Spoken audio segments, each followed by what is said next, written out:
quiero hablarles del diezmo. El diezmo consiste en entregarle a la Iglesia el 10% de los ingresos. Y este es uno de los principales escollos que se encuentra mucha gente que quiere acercarse a la Iglesia cristiana. ¿Realmente hay que entregarle el 10% de los ingresos a la Iglesia? Bueno, esto es lo que muchas iglesias enseñan. Algunos me preguntan, bueno, ¿y ustedes por qué no exigen o por qué no cobran diezmos? La respuesta es muy sencilla. Nosotros no cobramos diezmos por integridad. Porque nosotros no somos la nación de Israel. El diezmo pertenece a la ley que Dios le dio a la nación de Israel. Y la iglesia de Jesucristo no es la nación de Israel. Aunque a veces desde los púlpitos se hacen paralelismos como pueblo de Dios, pero realmente una cosa es el pueblo de Israel y otra cosa es la iglesia. El pueblo de Israel está bajo la ley, la iglesia está bajo la gracia. El pueblo de Israel está sostenido sobre el Antiguo Testamento, la iglesia está sostenida sobre el Nuevo Testamento. Por tanto, ¿por qué pues entonces algunas iglesias exigen o cobran el 10% de los ingresos de las personas? Bueno, ellos se fundamentan fundamentalmente en la ley, ¿no? Valga la redundancia.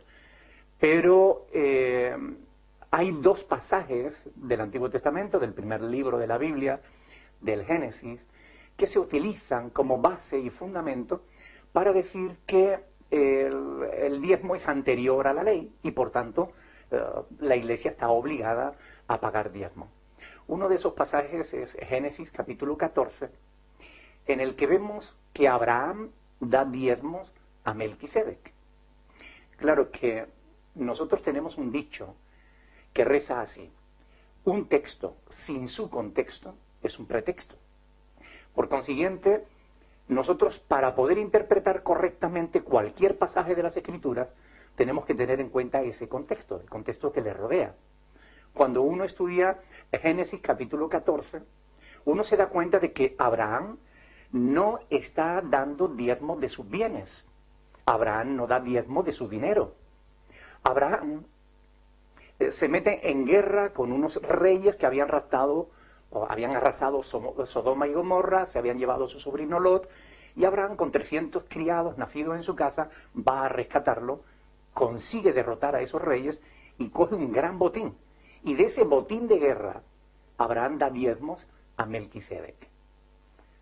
La pregunta es, ¿tenemos ahora los cristianos que meternos en guerra con los vecinos para del botín que conquistemos dar el 10% a la iglesia?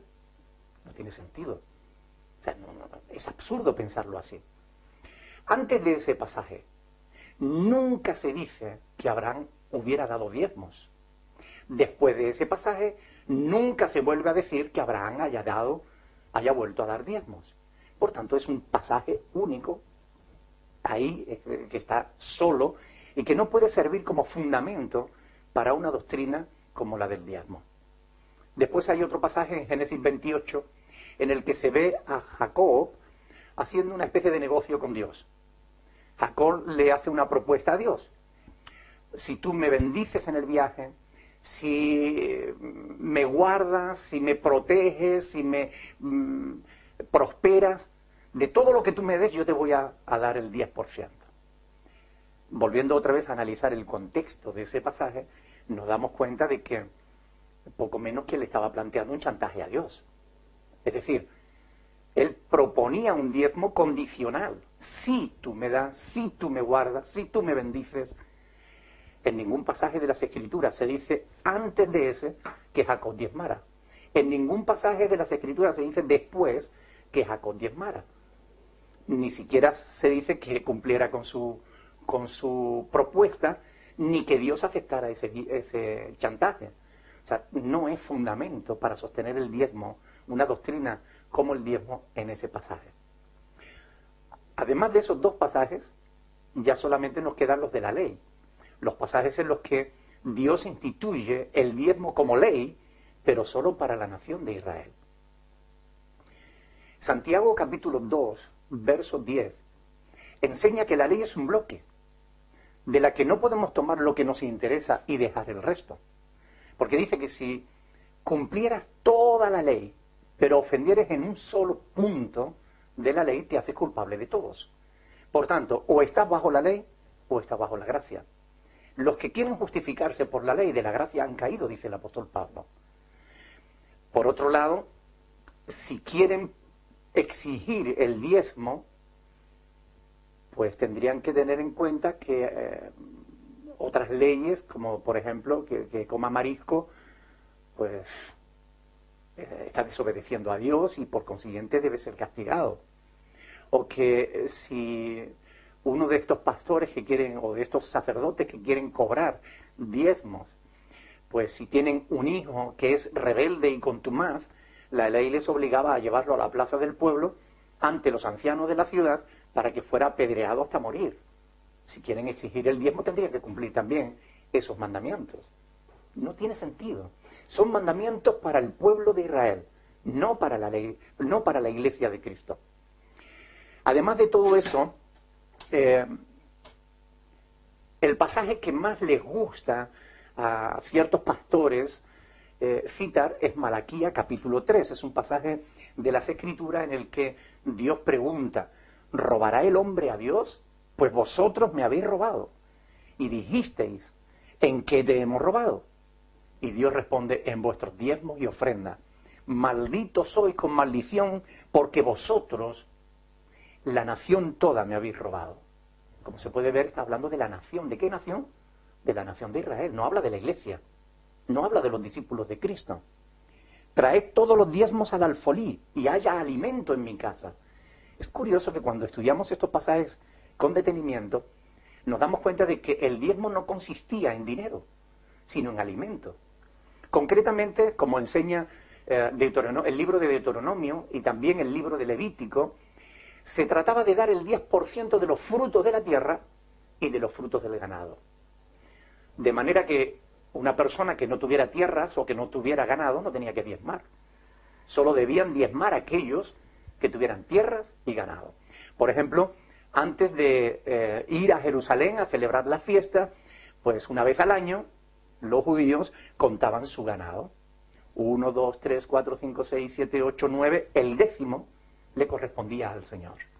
Y eran apartados para ser entregados para Dios. Ahora bien, si algún pastor hoy te exige diezmo, bueno, si tú no tienes tierra, no tienes nada que darle. Si no tienes ganado, no tienes nada que darle. Si tienes tierra, llévale un camión de trigo y vuélcaselo en el púlpito. Porque esto es lo que Dios estaba demandando en Malaquía. Aquí se nos dice claramente que lo que Dios está demandando es que hubiera alimento en su casa. Porque del diezmo que entregaba al pueblo, vivían los huérfanos, las viudas y los levitas. Es decir, los sacerdotes y escribas y levitas.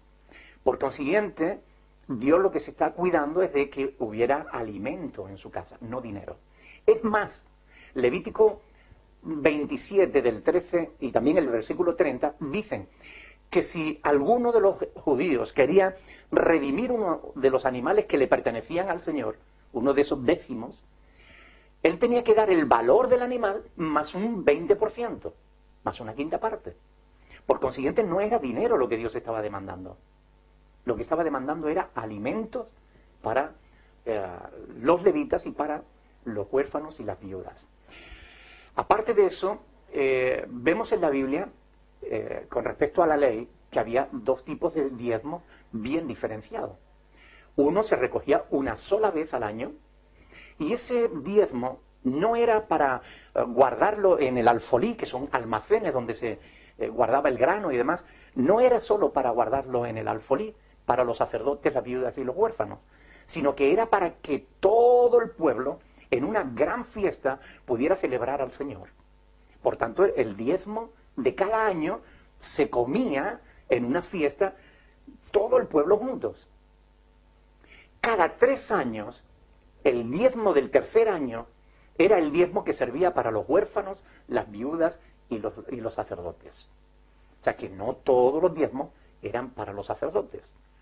Además, cosa curiosa, una vez cada 7 años no se recogían diezmos, porque recuerden que tampoco se cultivaba la tierra. Una vez cada 7 años no se cobraban diezmos. Y yo quiero preguntarte, ¿alguna vez tu pastor que te exige el diezmo te dijo, mira, este es tu 7º año en la iglesia, no te corresponde dar diezmo? Lo dudo. Ahora bien, una de las cuestiones más fundamentales es que en Deuteronomio 18:21 se dice claramente que solo los levitas podían cobrar diezmos. Solo los levitas. Tanto es así que hoy en día los judíos no cobran diezmos. Porque a partir de la Segunda Guerra Mundial los archivos se perdieron y no hay una conciencia clara de quiénes son los levitas. Por tanto, hoy en día las sinagogas lo que hacen es cobrar un impuesto por el asiento en la sinagoga, es decir, cobran un porcentaje por asiento. Pero no pueden exigir diezmos, porque ellos no saben quiénes son los levitas. Sin embargo, ¿qué pastor hoy en día puede asegurar que es de la tribu de Leví para poder cobrar diezmos? ¿Saben? Ni Jesús cobró diezmos. ¿Cómo se sostuvo el ministerio de Jesús? Por las ofrendas de los seguidores. Algunas mujeres pudientes y algunos de los seguidores más directos de Jesús le apoyaban en su ministerio. Pero Jesús no cobró diezmos porque no era de la tribu de Leví, era de la tribu de Judá. El apóstol Pablo no cobró diezmos, él era de la tribu de Benjamín. Sin embargo, el apóstol Pablo es quien desarrolla toda la teología del cristianismo y no encontrarás, y esto es muy importante, ni un solo pasaje. Mire que la Biblia es un libro bastante consistente, bastante grande. Pues en todo este libro no vas a encontrar ni un solo pasaje, escucha bien esto, ni un solo versículo en el que se relacione el diezmo con la iglesia. ¿No te parece importante este asunto? Ni un solo pasaje en el que se relacione el diezmo con la iglesia. El diezmo siempre se relaciona con el pueblo de Israel. Y esto es así porque la palabra de Dios es clara, es sencilla.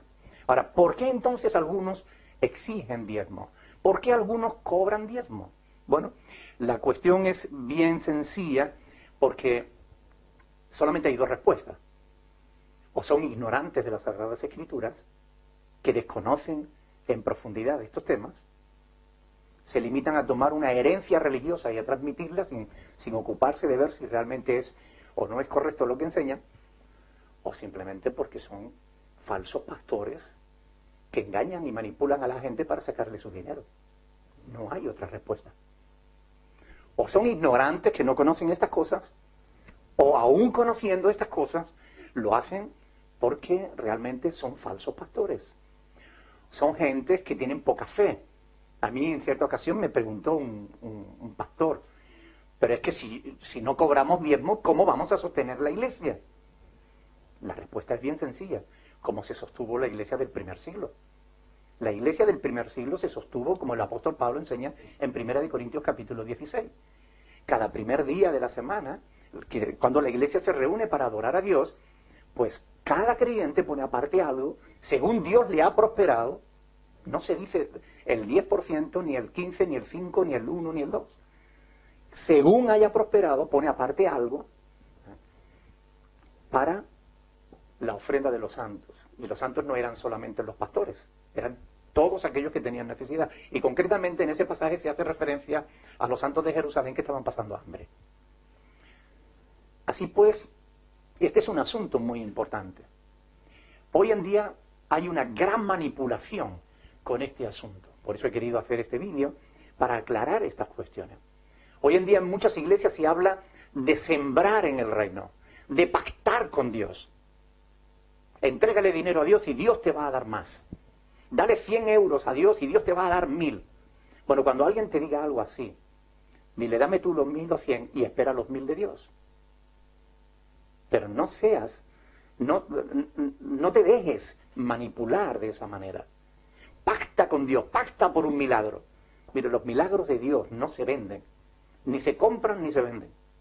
Si tú quieres la bendición de Dios, no tienes que diezmar, lo que tienes que hacer es entregar tu vida entera a Dios. ¿Quiere decir esto ¿Que no hay que darle dinero a la iglesia? Hombre, no quiero decir eso. ¿Es pecado darle el diezmo a la iglesia? No es pecado, de ninguna manera. Tú le puedes dar el 10% de tus ingresos, como le puedes dar el 80%. Tú puedes dar lo que tú quieras. Lo que es incorrecto no es dar el diezmo. Lo que es incorrecto es exigirlo. Lo que es incorrecto es manipular a la gente sacando textos de su contexto como pretexto para sacar dinero al pueblo de Dios. Quienes roban a Dios no son quienes no dan diezmo. Quienes roban a Dios son quienes los exigen. Y esto es muy importante. Abran sus ojos. Lean las Sagradas Escrituras, porque es la palabra de Dios la que les da la luz y el entendimiento necesario para no dejarse manipular por falsos apóstoles, profetas, evangelistas, pastores, maestros, que enseñan cosas que no están en las Sagradas Escrituras o que las tuercen para su propio beneficio. Estos ya tienen su propio castigo de parte de Dios, pero ustedes apártense de todos aquellos que no enseñen la sana doctrina. Busquen iglesias donde de verdad se predique la palabra de Dios. Este es el deseo de nuestro corazón. Ojalá que esto les haya ayudado. Dios les bendiga.